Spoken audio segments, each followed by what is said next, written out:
The moment my brother said, "I won't bend my authority for your kid," something inside me went cold. Not angry, not loud. Just clear. Because when a man chooses pride over a child's life, he doesn't deserve loyalty. He deserves consequences. My name is Caleb Rowan, 35 years old. And in 2025 I worked nights as an operations manager at a regional shipping hub outside Cincinnati, Ohio. Every weekday started the same. 4:42 a.m. Phone alarm buzzing. Cold hardwood floors under my feet. Coffee brewing while I checked my daughter's medical portal on my phone. My daughter Mara was 7. Born with a congenital heart defect. The kind doctors explained softly. Like volume could change reality. I worked hard, quietly. 12-hour shifts, weekend rotations. Because that's what underdogs do. They don't complain, they endure. And my older brother Dustin Rowan. He knew that. Dustin was everything I wasn't. Confident, polished, loud when he laughed. And he was also my boss. By 2025, he'd climbed fast. Regional Performance Director. Glass office, leadership retreats. LinkedIn posts about grit and family values. What people didn't see was who carried the weight. I redesigned routing systems. Trained half his staff. Covered gaps without credit. When Mara's cardiologist scheduled surgery, timing mattered. Insurance windows, recovery timelines. Numbers that decided whether my daughter lived comfortably or painfully. I asked Dustin for one thing. A temporary shift adjustment. Remote oversight for 6 weeks. We sat in a conference room that smelled like burnt coffee. Fluorescent lights buzzing overhead. He leaned back, folded his arms. Sighed like I'd inconvenienced him. "Caleb," he said. "If I do this for you, everyone will expect it." I told him this wasn't about convenience. It was about my kid's heart. He checked his watch.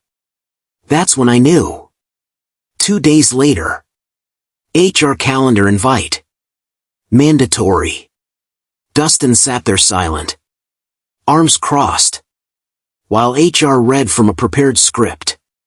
Accommodation denied. No exceptions. I finally looked at him. He met my eyes and said. Low, calm, rehearsed.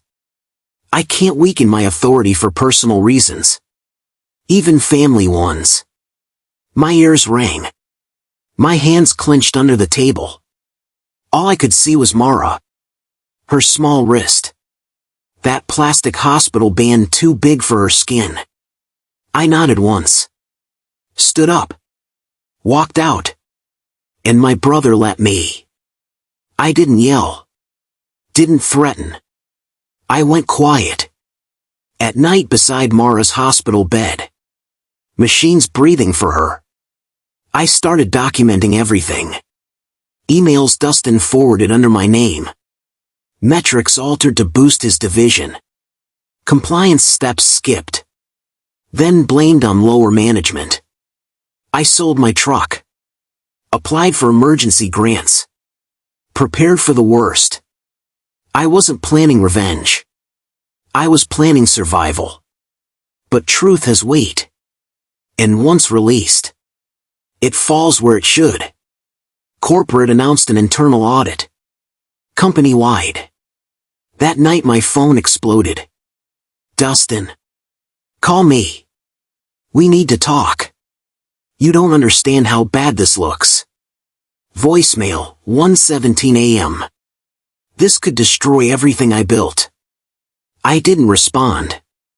While he spiraled. I sat in a vinyl chair. Holding Mara's hand. Listening to her slow, steady breaths. Different priorities revealed different characters.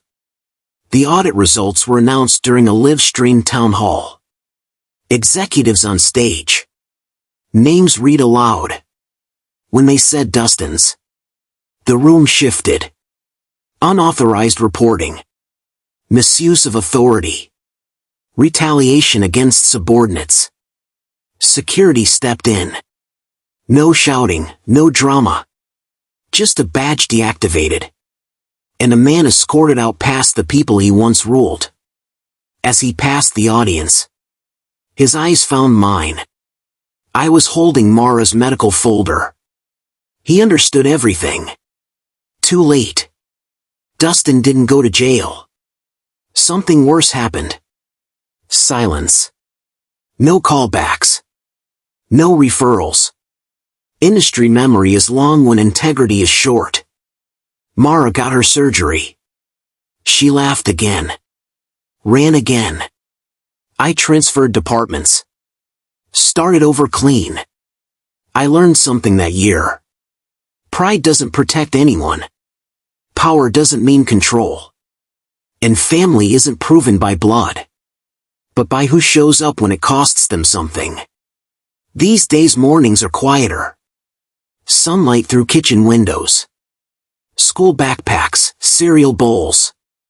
If there's one truth I'll leave you with, it's this. When someone chooses ego over innocence, don't fight loud. Stand firm. Let the truth speak. If you were in my place, what would you have done? Share your thoughts below. Subscribe for stories about real betrayal, real consequences, and real growth. And remember, strength isn't about winning. It's about protecting what matters most.